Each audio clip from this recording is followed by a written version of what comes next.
bener-bener tiap kita jalan tuh semuanya keluar dan itu ngeliatin kita. Assalamualaikum warahmatullahi wabarakatuh. Selamat malam Sobat Jagat semua. Nah, pada episode kali ini kita sudah kedatangan narasumber yang akan menceritakan tentang pengalaman pribadinya. Mau tahu kelanjutannya? Tetap di Jagat Pasundan 19, Story of Mystery.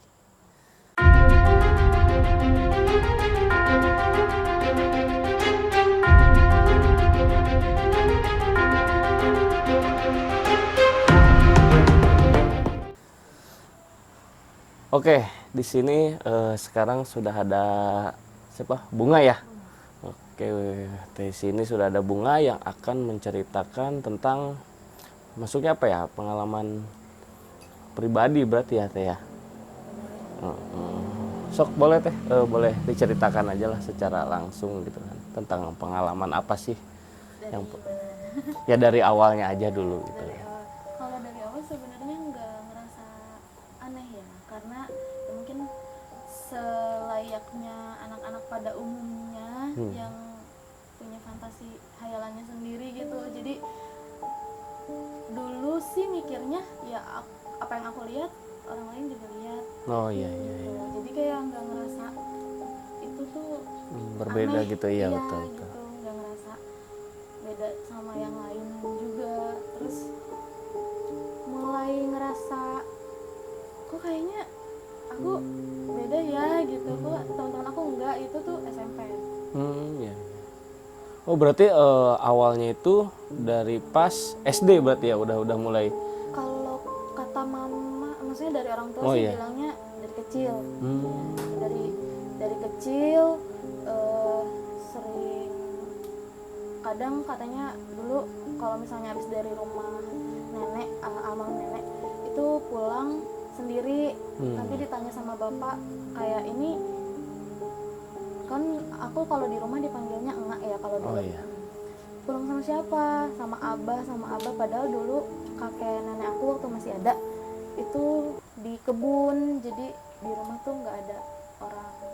Nanti pas dibawa lagi ke rumah nenek, nunjuknya tuh selalu ada di atas pintu, katanya abah pakai sorban tuh.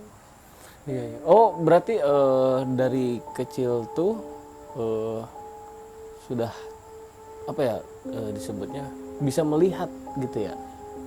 Kalau yang diceritain sama orang tua dan keluarga ya. Iya. Terus lanjut ke yang pas dari apa mulai SMP ya, di situ udah mulai apa ngerasa Aneh.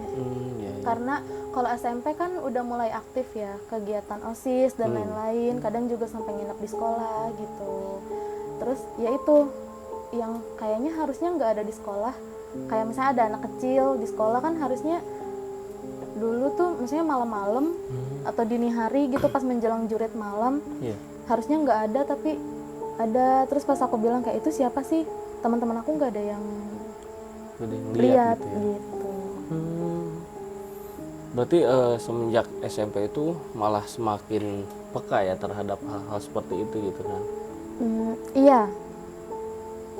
Dan terus ada apa ya kalau kan orang-orang yang bisa melihat seperti itu ada yang suka usil atau jahil juga nggak sih gitu kan. Paling aku sebenarnya kalau kejadian kayak gitu tuh dari SD. Kayak misalnya aku nggak masuk sekolah tapi di sekolah aku ada. Nah itu tuh nggak terlalu notice ya. Notisnya tuh SMP karena aku sering dapat penghargaan. Ini juga kalau guru aku lihat waktu SMP, maaf ya Bu, aku nggak jujur tapi kayak aku tuh pernah beberapa kali misalnya nggak masuk sekolah, tapi aku selalu dapat reward gitu dari guru kalau kehadirannya 100%, dan aku selalu dapat itu. Padahal aku beberapa kali nggak masuk sekolah, tapi aku ada di sekolah. Terus juga kayak misal waktu lagi ada kegiatan di sekolah, aku jadi panitia karena aku OSIS kan.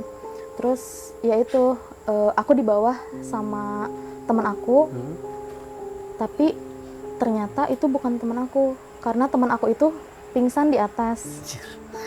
Terus kata guru aku, kata pembinanya, sama teman-teman OSIS semua itu bilang katanya aku nemenin teman aku di atas.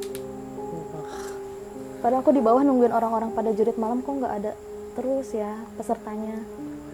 Kayak gitu-gitulah kalau di sekolah dulu.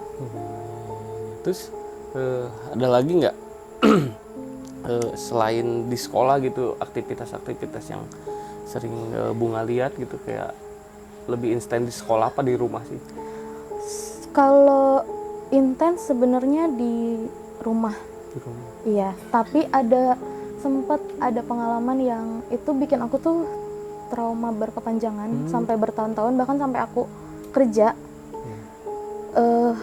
Aku inget waktu itu kelas 3 SMP, karena kejadiannya tuh benar-benar 2 minggu setelah teman aku meninggal. Kan waktu itu ya singkat cerita, pokoknya habis dari rumah saudara lah, pulang yang harusnya jalannya itu lebih dekat, tapi karena satu dan lain hal aku juga lupa gara-gara apa, nggak bisa lewat jalan situ, jadi harus muter ke perkampungan. Biasanya kan aku lewat jalannya tuh yang jalan kompleks gitu. Ya, ini tuh harus lewat perkampungan yang masih sawah-sawah gitu-gitu. Nah terus waktu itu emang posisinya abis maghrib, udah menjelang malam lah. Terus di motor tuh sendirian. Awalnya sebenarnya di daerah perkampungan situ ada satu semacam urban legend lah, yang ada satu rumah yang dijadikan urban legend di daerah situ. Kalau misalnya katanya kalau malam-malam lewat rumah itu tuh harus klakson atau harus permisi lah intinya. Ada hal-hal yang harus dilakukan lah gitu ya. Tapi karena aku ngerasanya nggak perlu gitu, jadi mengabaikan lah gitu kan. Iya, jadi ya biasa aja gitu. Cuma setelah lewat rumah itu kan ada belokan. Iya. Nah belokannya tuh posisinya tuh kayak di sebelah kanan aku tuh rumah-rumah warga, di sininya tuh sawah semua. Nah pas di belokan itu tuh langsung kayak asap, entah asap atau kabut. Nggak ada yang bakar-bakaran gitu kan? Tapi nggak bau, cuman banyak asap gitu, jadi nggak jalan tuh nggak kelihatan. Tapi banyak hewan warna hitam, nggak tahu burung, nggak tahu kelelawar, nggak tahu apa, tapi agak gede-gede sih. Dia nabrak ke motor, tapi ke motor doang. Oh nggak ke badan gitu? Ke aku nggak, cuman ke motor doang. Terus belokannya tuh kan sedikit, abis itu belok lagi. Nah pas belok lagi lurus itu kan lewatin polisi tidur gitu ya. Nah di belakang tuh, jadi aku lihat dari spion ada yang nyebrang. Awalnya? Iya, awalnya itu ada yang nyebrang. Jadi setelah ngelewatin asap-asap itu, udah mulai kelihatan jalan, itu lihat kan di spion ada perempuan pakai baju batik warna coklat. Aduh takut. Gak apa-apa. Warna coklat kemerahan gitu, bajunya segini. Terus dia pakai rok hitam span, nyebrang gitu dari arah rumah warga ke arah sawah. Tapi di situ ada bakaran sampah yang bekas bakaran sampah gitu. Ya, kecil gitu kan. Ya aku ngiranya dia cuman warga yang mau buang sampah atau apa gitu kan. Tapi pas abis aku lihat ke depan lagi, terus itu kan udah mau mulai keluar ke jalan utama tuh. Iya. Harusnya kan udah mulai rame, karena jalan utama itu dia 24 jam tuh rame. Terus kendaraan. Pas mau belok kan, terus kita lihat spion lagi kan, takutnya ada kendaraan atau gimana. Nah itu ternyata perempuan itu ada di belakang aku. Udah nebeng gitu? Iya, aku lihatnya dari spion tuh punggungnya gitu. Terus dari situ aku nggak inget apa-apa lagi, cuman ingetnya sampai situ doang. Cuma lama-lama tuh kayak ada semacam potongan-potongan memori yang inget. Oh iya, sedikit-sedikit gitu ya. Cuman dari semenjak yang aku lihat si perempuan itu, bahkan dari yang pas aku lewat rumah kosong itu tuh emang nggak ada kendaraan lain. Jadi motor aku doang. Itu posisinya abis maghrib sebelum isya. Itu sampai ke jalan utama pun yang harusnya banyak kendaraan, Iya, itu rame lah. nggak ada, cuma motor aku doang, bener-bener cuma motor aku doang sendiri. Terus aku nggak begitu inget, tapi aku inget aku ngelewatin gang. Itu kan aku pakai motor om ya, adiknya Iya. mama. Mau balikin motor ceritanya, lewat gang kecil yang Iya. cuman muat motor doang Muat gitu. doang. Iya, lewat gang situ. Itu tuh kayak warna kuning, kan harusnya gelap. Oh iya. Iya, ini tuh Ini kali apa? Yang gelap tuh penerangan jalannya apa gimana? iya, harusnya kan, maksudnya kan itu udah malam kan Iya, iya, posisinya. iya, iya, iya. Harusnya kan gelap, gelap nggak sih? Harusnya Iya, iya, ini harusnya sih. kuning gitu loh, kuning aja.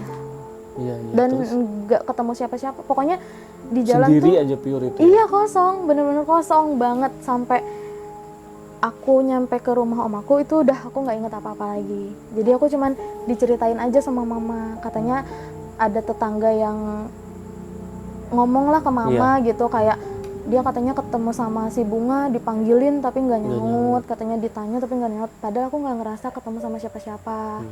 Terus juga kata mama tuh, kan mama ada di rumah om kan nungguin gitu. Terus mama tuh cuma bilang aku tuh nyampe masuk ke rumah itu nggak bilang assalamualaikum, nggak apa, tiba-tiba histeris nangis kejer sambil teriak-teriak, itu siapa cuma gitu doang. Nah, aku tuh bukan orang yang ngigo, tapi aku tuh selalu, kata mama, dari situ tuh aku jadi ngigo, nangis sambil yang diomongin tuh cuman kata-kata yang sama, itu siapa, cuman gitu doang. Dan itu tuh ya gitu, jadi nggak bisa tidur nyenyak kan, dibangunin sama mama, nanti tidur lagi begitu lagi. Terus akhirnya besokan paginya itu mama sama om sama aku gitu ke rumah kakaknya bapak, itu buat ya diobatin lah. Karena dari situ lah gitu ya, tapi semenjak yang diobatin itu aku tuh dikasih kertas paket ada tulisan dari spidol merah gitu, terus dilipat-lipat, dipenitiin, dan itu harus aku pakai terus walaupun aku ke kamar mandi. Disakuin apa? Enggak, dicantolin ke di baju di dalam gitu. Terus itu tuh kalau kata mama ya, beberapa hari tuh aku masih yang bengong gitu, masih yang kadang ya itu kalau misalnya mau tidur tuh takut, nanti pas udah tidur tuh ya gitu beberapa hari. Berarti dampaknya ngeri juga ya. Iya, abis dari semenjak kejadian itu sampai bahkan sampai aku kerja itu tiap aku bawa motor sendiri abis maghrib, pokoknya kalau bawa motor sendiri malam-malam, spion dua-duanya aku turunin ke bawah sih. Oh, jadi ada Karena takut berkepanjangan ya. takut ada yang ikut lagi. Tapi sampai sekarang Sih udah enggak, maksudnya yang spion ke bawah itu udah enggak. Terus juga kayaknya kayak ngelihat gitu enggak sih. Kayak ngelihat enggak. Oh, maksudnya jadi kayak yang bengong itu dari semenjak Bunga konsultasi itu berarti udah maksudnya ya bisa dinyatakan sembuh lah gitu apa enggak, apa ya masih beberapa orang-orang sih lama gitu kan. Bilangnya katanya mungkin dia karena shock karena temannya ada yang meninggal, jadi ke bawah atau ke bawah shocknya gitu kan. Tapi aku sih ngerasanya enggak ya, karena waktu itu kebetulan aku sama almarhum juga jujur nggak begitu deket. Terus juga nggak yang bahkan nggak aku bestie juga lah gitu ya, bahkan nggak pernah bertegur sapa juga gitu. Jadi sebatas kenal iya gitu. Mungkin kebetulan aja. Terus semenjak itu ada lagi kejadian yang ya scary lah kayak gitu, yang benar-benar bikin takut lagi. Yang waktu di tempat kerja. Oh iya, sok boleh ceritain nggak? Emang boleh ya Mas? Nggak apa-apa. Ya jadi ya pernah ada satu kejadian yang lumayan besar lah ya waktu itu di perusahaan. Iya. Itu di tempat kerja. Jadi ada kesurupan massal waktu itu. Itu aku kan sebelumnya tuh nggak pernah yang ngelihat gini, maksudnya paling cuman kayak peka aja mungkin ya. Langsung lihat sosoknya gitu. Iya, pada saat itu aku. Tapi itu jadi misperception juga. Jadi orang-orang pada ngiranya si Bunga kesurupan, padahal aku nggak kesurupan. Iya, paham. Nah, terus?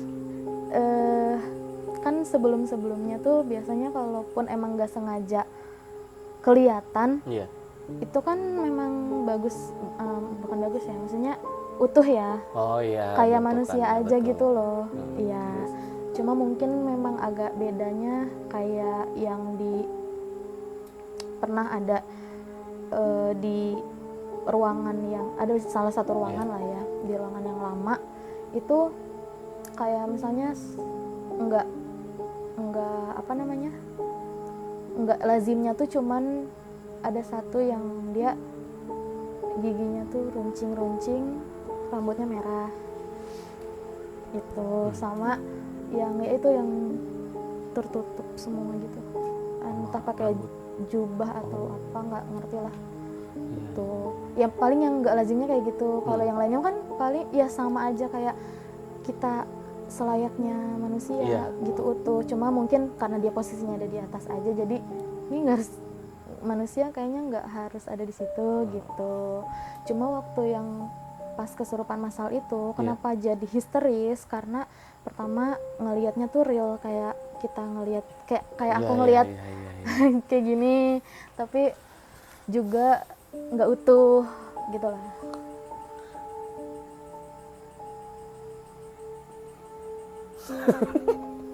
Bingung ngeblank. Kedengar tuh, Pak. Blank deh. Iya. Omongan luas. Emang sempat kesurupan juga enggak? Bisa kesurupan gak gitu? Tapi yang pas kesurupan massal itu di tempat kerja, awalnya tuh bahkan nggak tahu kalau ada tragedi itu. Jadi aku lagi di salah satu itu ruangan yang aku bilang ada yang rambut merah itu. Nah, aku lagi di ruangan itu sama teman kerja aku berdua doang di situ. Karena itu menjelang jam istirahat. Lagi masuk shift 2. Jadi kan kalau shift 2 itu istirahatnya jam 6. Oh iya. Nah, menjelang istirahat biasanya kan kalau di perusahaan kalau mati listrik itu kayak ruangan office, main office kayak gitu-gitu tuh masih tetap nyala kan, kayak koridor tuh masih tetap nyala karena jalur panel listriknya tuh beda kan. Nah, jadi waktu itu di ruangan itu tuh kebetulan masih nyala aja biasa listriknya, tapi karena aku ngadep ke arah plan itu udah mati total, terus mulai notice kayak kok ini nggak ada yang anak-anak kok pada nggak kesini ya, harusnya kan kalau istirahat pada datang, ini nggak ada. Terus juga kebetulan kalau di ruangan itu tuh sinyal handphone tuh jelek kan. Terus posisinya teman aku tuh abis wudhu mau sholat maghrib. Nah terus dia juga notice kan kayak, Bung, anak-anak pada kemana? Nggak tahu, aku bilang kayak gitu kan. Terus tiba-tiba ditelepon dari telepon kantor, telepon office, karena aku lagi di depan komputer kan, sampingnya ada telepon tuh. Itu dari ditelepon di situ, ternyata dari gedung sebelah. Dikasih tahu pada keluar semua katanya mati listrik dan ini banyak yang kesurupan. Mulai, tapi mikirnya cuman ya mungkin ada beberapa aja, nggak semasif itu gitu kan, mungkin cuma beberapa aja. Jadi aku cuman karena itu kan teman kerja aku cowok ya, ini disuruh keluar katanya banyak yang kesurupan. Hah, gimana sih, ini aku mau sholat, kata dia. Nggak tahu, ini disuruh keluar, aku bilang kayak gitu karena semuanya pada di titik kumpul. Terus tapi aku bilang, tapi sepatu aku ada di plan, aku bilang ya udah ayo ditemenin. Nah, kan itu udah gelap semua tuh. Jaraknya yang jauh ya? Iya jauh, jalan di koridor gitu. Pas mau ngambil sepatu tuh aku lihat di plan masih ada orang di dekat mesin. Iya, terus aku bilang lah, itu siapa? Bukannya harus kita disuruh keluar semua ya? Maksud aku tuh takutnya dia nggak tahu juga biar dipanggil. Tapi teman aku bilang, siapa, Bung? Nggak ada siapa-siapa. Itu awalnya dari situ. Terus aku salah lihat kali ya, atau mungkin emang petugas ada yang bagiannya tetap lah yang lagi berpikiran patroli positif lah atau gitu ya. gimana Iya, gitu iya, kan. Ya udah ambil sepatu keluar. Nah, waktu itu tuh apa namanya, kebetulan begitu keluar dari gedung itu, di seberang itu klinik PT ya. Nah, di situ tuh udah banyak orang banget tuh. Udah banyak yang bahkan yang digotong-gotong dibawa keluar. Udah chaos lah ya. Udah chaos. Tapi itu dari situ kayak ngerasanya pas keluar itu hawanya dingin tapi ke kulit aku panas banget. Nggak tahu, maksudnya aku tangan kaki aku tuh dingin tapi kayak panas, Ya, kayak beda gerah aja gitu. itunya ya. Iya. Nah, tapi mulai notice itu karena ngerasa di dalam klinik kok penuh banget, kayak penuh yang berdesakan Tapi gitu. bener-bener kelihatan gitu. Iya kelihatan, cuman nggak semuanya pakai seragam. Iya. Iya, masih belum notice tuh dari situ. Nah, lagi jalan terus ketemulah sama teman-teman aku yang dari gedung lain. Pada keluar, teman aku udah pada nangis kayak takut ini pada kesurupan semuanya gini-gini. Tapi aku tuh masih belum mencerna keadaan ini. Belum- Ini ada apa inilah, sih gitu? Iya. Cuma pas lagi jalan kan ada di jalan, aku tuh jalan di jalur khusus pejalan kaki buat keluar. Terus di yang jalur yang di tengahnya itu yang buat kendaraan besar, itu kan udah orang pada digotong tuh lewat situ, bawa tanduk lah, orang yang dibopong, dipapah gitu-gitu. Nah, kok lihat orang yang dibopong itu ada yang Apa ya? ngikut gitu, jadi kayak ngegendong sesuatu lah, entah di kakinya, entah di mananya itu. Jadi kayak, oh ini udah nggak bener, ini udah nggak bener. Itu baru ngerasa dari titik kumpul Iya. buat jalan keluar karena udah mulai chaos kan. Kayak kita lagi ngumpul nih, tiba-tiba di sini teriak, di sini bluk gitu semuanya. Terus akhirnya disuruh udah keluar. Nah, pas lagi jalan keluar itu di apa sih namanya, parkiran mobil ya. Jalan keluar itu bukan di jalur pejalan kaki lagi. Nah, Oh, iya. lewatin main office depan itu kan harusnya udah nggak ada karyawan tuh. Nah, aku baru kali itu ngerasa jalan yang ini tuh pada keluar ke depan, udah nggak utuh semua. Tuh yang besar lah, yang kecil lah, Sosok-sosoknya yang tuh ya. cuman separuh, yang pokoknya itu aku udah mual, udah takut. Karena ya gimana coba kalau ngelihat manusia tapi bentuknya cuma separuh Tapi, doang gitu. Apa ya? Ya kebilang jago sih. Kalau saya mah udah lari. Itu kan aku histeris, udah nangis. Nah itu makanya aku dikirain orang tuh kesurupan karena aku Padahal nangis karena histeris, melihat takut. itu, sosok-sosok Udah itu. di depan, terus tapi itu aku yang aku ingetnya ya. Iya. Jadi aku lagi nangis, aku lagi diinin sama teman-teman aku. Terus ibu warung depan tuh bacain ayat kursi, katanya banyak yang pengen masuk ke sini. Tapi dianya nolak, Iya. nggak bisa. Cuman yang kata teman aku tuh katanya tangan aku tuh nunjuk-nunjuk.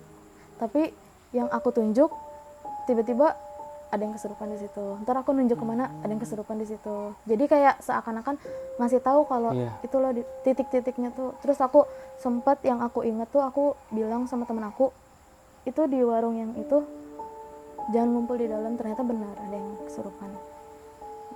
Itu sih. Terus dari situ dibawa dulu ke kosan temen kan, sampai kondusif dulu lah gitu.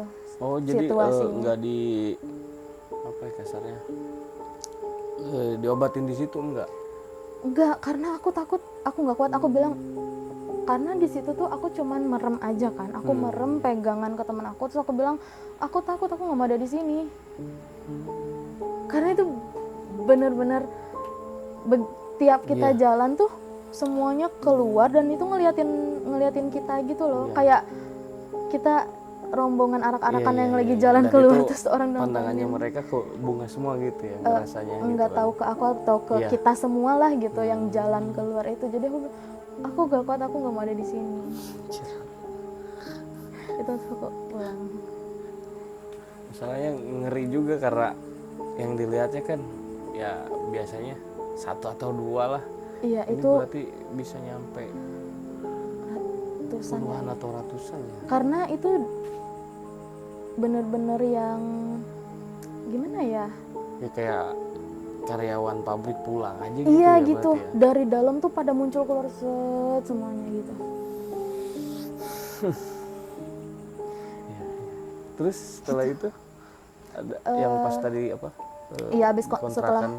setelah kondusif itu kan balik lagi kan, akhirnya masuk lagi buat ya karena udah mau akhir shift Oh, itu iya. 3 jam dari jam 6 sampai jam 9 Chaos itu. chaos kesurupan itu. Setelah jam 9 lewat kan kita balik lagi tuh. Ya udah kita udah karena akhir shiftnya jam 10 kan, jadi udah persiapan mau pulang juga, beres-beres dan lain-lain, itu juga udah mulai tenang. Ya udah, nah lucunya Iya. kosan aku tuh waktu kejadian itu kan benar-benar di pinggir tol banget. Iya, iya. Iya, benar-benar itu pinggir tol persis. Karena kalau dari kosan aku ngelongok keluar aja itu udah kelihatan kok tolnya gitu. Nah, waktu aku buka pintu, kosan aku tuh kebetulan waktu itu posisinya itu di tiap ruangan tuh ada pintu. Iya. Iya. Sekat-sekat ya. Iya. Nah, terus aku itu kan pulangnya malam. Pulang sendiri karena aku ngekos sendiri. Iya. Masuk itu cuman lampu tengah aja yang dimatiin, kalau lampu kamar tetap nyala. Nah, abis masuk aku naruh motor, biasa aku ngunci pintu, pas aku ngebalik di kasur aku ada yang duduk begini, perempuan. Tapi itu utuh bentuknya. Aku nggak lihat mukanya sih karena dia cuman gini doang gitu, kayak nggak tahu lagi ngelamun, lagi galau atau Tapi gimana. itu dari sekian, berarti udah lama kan berarti kan tinggal di situ ya? Di situ Ngekos di situ apa baru? udah setahun lebih lah Dan baru pertama kali berarti? itu. Tapi aku karena sebelumnya yang udah seserem itu Iya. kan, jadi ini kan kayak utuh gitu. Cuman oh iya bentuknya masih oke lah Iya. gitu. Tapi aku karena masih posisinya masih pakai seragam kan, belum bersih gitu. Jadi aku cuman sambil lewat tuh kayak karena aku ngerasanya aku nggak bisa berkomunikasi sama mereka. Iya, hanya Jadi sebatas aku bisa lihat ya. iya, aku cuman ngomong kalau misalnya mau ada di sini nggak apa-apa, tapi aku nggak mau lihat kamu. Jadi aku langsung ke belakang bersih-bersih, tapi pas aku dari belakang ke depan lagi udah nggak. Tapi setelah kejadian itu masih sering lihat si sosok itu apa? Pas di kosan itu Iya. cuman Sekarang masih tinggal di situ? Enggak. Kan? Oh, udah Udah enggak. pindah. ya cuman sesekali aja sih, kayak misal nggak sengaja lagi tidur terus kebangun dia lewat gitu. Cuman gitu-gitu doang. Tapi udah sih setelah itu kan aku juga udah pindah kan, jadi nggak gimana lagi. Oke. Cuman ada apa ya? Ada pertanyaan menarik sih gitu kan bagi saya gitu ke Bunga. Itu selama Bunga ya bisa dikatakan bisa ngelihat lah gitu ya, itu ada dampaknya ke Bunganya gitu kan. Biasanya orang yang udah ngelihat sosok seperti itu kan biasanya sakit atau apa. Kalau sakit sih enggak ya, cuman emang karena aku kan penakut, Iya. jadi jurusnya adalah nangis. Oh. Ya nangis, maksudnya kalau udah digangguin ya apalagi, kan aku mau maksa orang lain untuk kayak itu gimana, kan orang lain nggak tahu, jadi ya udah nangis aja. Tuh Sobat Jagat, ada jurus penangkal baru. Biar kita nggak, biasanya kan apa ya, kalau orang yang sudah melihat atau bahkan ditempelin seperti itu kan biasanya sakit gitu kan. Nah, ini Teh Bunga enggak, dengan caranya ya nangis. Oh, Kita ada doa tips sih berarti. mama. Iya jelas lah, Iya. doa orang tua mau itu yang Iya kan, paling aku utama. pas begitu kejadian aku nelpon mama sambil nangis. Tapi kalau maaf ya, kalau untuk background keluarga memang apa sih, lekat gak sih dengan hal-hal seperti itu, dengan hal-hal mistis lah? Kalau hal-hal mistis yang gimana gitu tuh aku nggak terlalu notice ya. Cuman ya ya dari cerita keluarga dan dari cerita orang-orang aja sih, dari kakek nenek aku aja, karena mungkin kalau orang-orang zaman dulu emang Oh iya. banyak yang kayak gitu gak sih, tapi nggak tahu juga sih. Tapi ya katanya sih memang kan kebetulan almarhum nenekku juga dari Irian. Oh dari ini ya. Kirain Iya. orang. Kalau kakek sih orang Bandung asli. Katanya Bandung. Oke, Teh Bunga, Iya. ada yang mau diceritain lagi nggak? Atau saya yakin pasti masih banyak sih yang Ya kalau selebihnya sih kayaknya cuman ya yang nggak sengaja Yang nggak itu sengaja aja itu kali ya. ya. dan mungkin